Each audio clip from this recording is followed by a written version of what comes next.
Out Sofa King Cool Online here with Simon Wright. How you doing, man? Good. How you doing, Ramsey? Good. How are you? So I understand you got your start with A to Z in 1979, right? Yeah, that's a long time ago. Yeah. That's cool. That was in Manchester, England. Yeah.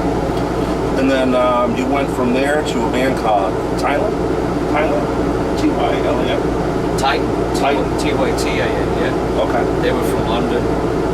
I moved from my hometown, Manchester, because it was the A to Z thing, the A to Z thing kind of filtered out, fizzled out. So I moved to London and I joined this band type. They were members from this band called Angel Witch. Okay. Like the new wave of British heavy metal kind of thing, Right. Good band. They only did one show in a year though. And you guys, right before you put the album out, you guys broke up, right? Yeah, pretty much. Yeah, there was some kind of arguments with the record company, and one guy wanted to go this way, and I wanted the guitar player to go that way. So, Well, that led you to join AC/DC?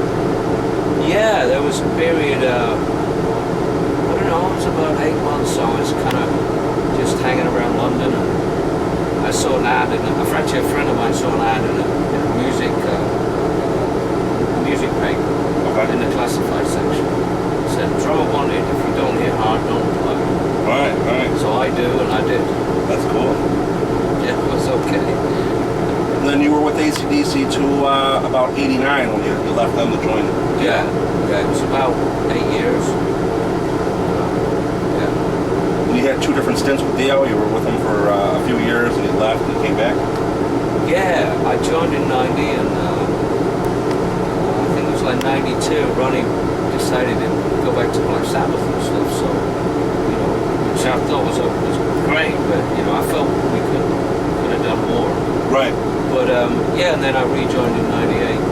In between, you were with Rhino Bucket. Yeah. So you had definitely a big mixture of music there. Well, yeah, I mean, that was more, I don't know, Ronnie's music was a lot more challenging for me, but it didn't last that long, like I say, which was a shame. But, and then I was just kind of hanging around doing nothing. This band Rhino was kind of suggested, so I met up with the guys, and they're great guys, we got on great. It's simple as that, really. It's kind of back to the AC/DC kind of style. Right. Drumming and stuff. No, it was great, they're great guys, good band. How'd you hook up with Ronnie? Back in 98, it was a friend of Wendy's, or Wendy to a friend of mine, who there were rumblings about something about Vinny was going to go off and do this other thing. And they only got, I guess, real short notice about Vinny deciding to go do this other thing.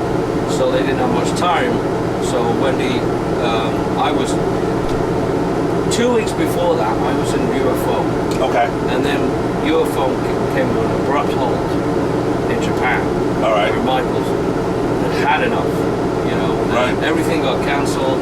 So that ended, and then 2 weeks later, we got this call from Wendy, and she said, "Can you come help us out?" and stuff like that. I said, "I'd be delighted." And I talked to Ronnie on the phone first and all, and it was all cool. And got in my truck, headed up to Fresno, California, with all my drums, and they loaded them on the truck, and off we went. That's cool. That's real cool. Yeah. Now you're with Dio Disciples is the new thing that's going on with you, right? Yeah. How did that come about? Well, after Ronnie passed away, we all had a lot of grieving to do, and mourning and stuff. And we all were still really not sure about what to do. And we all at one point or another mentioned, like maybe we should just keep this alive and stuff. And we all sat down the band, and we all sat down with Wendy, and it just became apparent that we couldn't really let this thing go, because we learned so much from Ronnie, and I'd been in his band like 14 years, and it's a big part of your life. And keyboard player Scott had been there for 17 years and stuff, so we sat down and we talked about it, and then we'd leave it do our own thing, and then we'd come together again and talk about it a bit more and stuff, and it just kind of came together that way. And with Wendy's blessing, it was, you know, all the more important. So, you know, we're doing this for the fans, and we want to keep Ronnie's music alive. See, working with Ronnie, he was always working. Right, There was never downtime. I mean, you know, Ronnie was never one of these guys to just stare out the window. You know, he always had stuff going on. One project after the next. Yeah, and he instilled this in us. You know, it's like work, and when you play, you know, it's got to be spot on and stuff. You know, we just couldn't let it go. You know, it's like it's too much part of us as well. You know, so here we are now. Now, Ronnie originally took the name Dio after Mafia member Johnny Dio. Is that correct? Don't know about that. Okay. He never told. I've known him 14 years. He never told me that. Yeah, his real last name was Padavano. Yes, I know that. Yeah, Padavano. Yeah, he went Johnny Dio, the Mafia guy. That last name. So. It's all right. Well, good name. Who do you guys got singing with you for? Yeah, we've got Tim Ripper Owens, who got his break with Judas Priest, and he's since done other projects, Iced Earth, and Yngwie Malmsteen, I guess. And we got our other singer is Toby Jepson. He's not very well known here in America, but he was very successful in Europe in a band called Little Angels. He was also in a band called Fastway. His singing is great. You know, it came about, Tim knew Ronnie, and they talked a lot on the phone, and about, you know, the music side and career and everything and stuff, and Wendy was managing Tim as well. Okay. So Tim was kind of a part of the family as well. And we were looking for another singer, and we didn't want to do a big chemical. Right. Because I don't think we were prepared to go through that. It would have been too much, you know, to keep going through. So Toby was suggested by our agent. We tried him out and it worked great. And the two of them are great singers, and more weird, they're really, really good friends.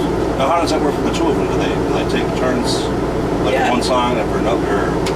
Yeah. How does that work?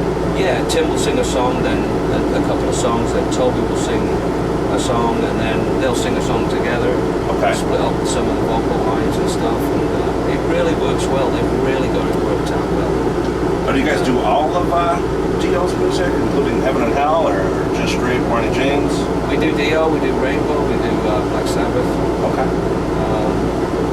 Yeah, we go right back into Ronnie's amazing catalog. Now, you actually did an album, Play My Game, with Tim. Is that correct? Yeah. 2009? That's right. That's good. And Tim was actually the basis of the movie Rockstar? I believe he kind of was, yeah. Yeah. Mark Wahlberg. Mark Wahlberg, yeah. Yeah, he could probably tell you a bit more about that than I could. But they were going to do some kind of documentary with Tim about it, but it didn't work out. We mentioned once for some reason. I don't know why it didn't work out. Right. Now, you got 10 tour dates left. The tour wraps up on October 9th? Yeah, in Dallas, yeah. What's next for that? Well, Tim's going to be a couple of days after that. Tim's already had commitments with Yngwie, so he's going to go on a tour with Yngwie Malmsteen, which I think runs through the end of November. Okay. And then we were going to do some shows, but I think things are being put back to like January. Oh, okay. So, yeah, and I've got a couple other things I'm doing in between as well. So. What are you working on? Well, it's back to the Rhino Bucket thing.